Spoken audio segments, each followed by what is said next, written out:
Morente talaga. Magaling po yung Morente. Kaya lang ang problema siguro, yung reception, nalilito siya sa mga galaw, hindi niya alam kung kaya sa atras. Nalilito pa siya, pero yung talon, pwede siyang pumalo first line. Oh? Oo. Ano height? 5'7", no? Oo. Maliit ka. Grabe, lakas pa rin ni Cases.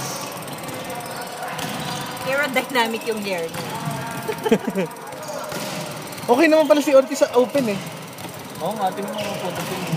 Ang liit nga ni Ortiz eh, pagkatabi yung mga iba dyan. Kung nandito kayo ng Friday, magkakatabi sila. Ang liit ni Ortiz. Mga height. Oh, diba? Ang galing nga sa open. Pwede siya outside dito. Kaya siya depend.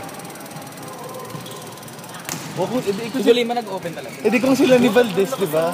Kung sila ni Valdez, edi sila papalitan ni Libero. Wala ka. Oh, Tubino rin.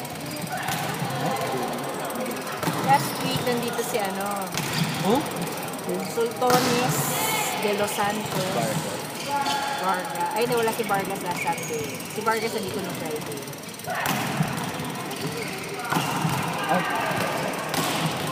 Ang lakas ni ano? Ayun no, ang lakas ni Ortiz sa open. Alam mo kung may place siya na gano'n, doon may show isang point na US. Oo nga. Katabi niya si Maru. Tulak na si Maru. Ako muna. Nakapikat siya na ako! Pumeke ka sa try.